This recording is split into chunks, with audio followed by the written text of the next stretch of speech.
Assalamu алейкум дейт. Менин суроом жүрөктү оорута турган суроолордун бири дейт. Биз кайната кайнене менен чогуу жашайбыз. Кайната кызыбызды өзүнүн небересин зордуктап койгон дейт. Өз көзүм менен көрүп калдым. Үйдө жаңжал болду дейт. Скандал болду дейт, жаңжал болду. Төркүнүмө кетип кайра келдим. Себеби жолдошум жакшы адам. Азыр бөлөк жашайбыз, бирок бизге шаарга 2-3 айга келип жашап кетип турушат. Кайната уялбай жүрө берет. Менин жүрөгүм болсо ооруйт. Эстеген сайын ыйлайм, сыгылам дейт. Үйгө кайнатаны киргизбей вообще такыр эле сүйлөшпөй койсо болобу дейт. Кызым кичинекей болчу. Психикасына влиять этеби, таасир этеби деп корком. Же эстебейби? Жок, кантип эстебейт. Балдар тетиги эненин курсагынан баштап бүт нерсе киндик туташ болгон учурдан баштап билет. Баланы билбейт, эстебейт дегенден алыс болуш керек. Жакшыны дагы сиңирет бала ошол жаманды дагы сиңирет. Бул подсознание деп коет, аң сезимге сиңип, бул Кур'ан-ы Каримден ушундай илимдеринен чыгат, аң сезимге сиңип ошол нерсе жазылат. Ошон үчүн баланын астына сүйлөгөнгө караганда атанын кыймыл аракети, жүрүм туруму көбүрөөк таасир этет. Он нерсе болсо, он сөзүнүн бирөөсүн бала баягындай акылына, зээнине сиңирет, а бирок ал жакта 9 нерсе ата эненин жүргөн тургандыгы. Ошон үчүн эстебейби деген нерсе кыйын. Башында күйөөгө тийгенде эле кайната мени башкача көз карашы менен карайт эле, мен өзүм дагы корком. Жок, киргизбешиңиз керек. Кайнатадай, кайната өзү биринчи кайната болуш керек. Ошондо сыйланат, анан кызыңызга кол салса, Кудай анын бетин ары кылсын. Эми дагы ошентип келип атса, киргизбеш керек. Пайгамбарыбыз саллаллаху алейхи вассалам мунун далили Имам Бухари риваятланган хадисте ансорийлер, Мадинанын жергиликтүү туруктуу калкы, исламды дүйнөгө таркатууга себепкер болгон Пайгамбарыбыз саллаллаху алейхи вассаламдын куттуу тарбиясын алган адамдар Мадина калкы ансорийлер. Күндөрдүн биринде топтолуп Пайгамбарыбыз саллаллаху алейхи вассаламга зарыл суроолорду берет.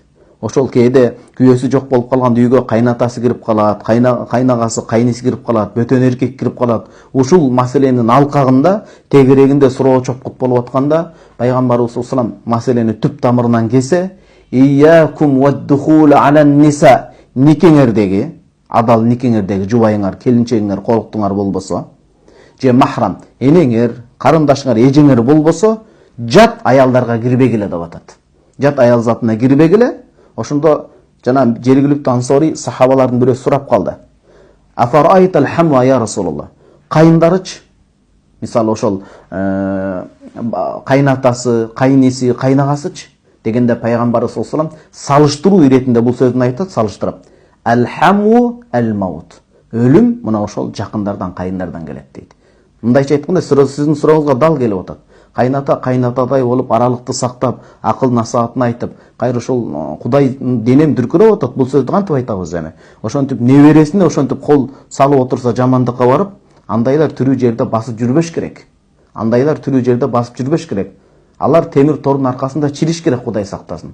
Исламда таш боордукка жол жок. Исламда башка жок, бирок ар бир нерсе орду менен. Келип бир туугандарын Кудай анын бетин арысын жамандыкты айтып өлтүрүп кетип атса, арнамызын тепселеп кетип атса, беделин түшүрүп жер менен жексен кылып атса, өзүнүн небересине ушинтип кол салып атса, андайлардын акылда дагы, акыл менен ой жүгүртүп караганда, шариятыбызда дагы, шариятыбыз ушул маанилүү, жер жүзүндө басып жүрө албайт андайлар.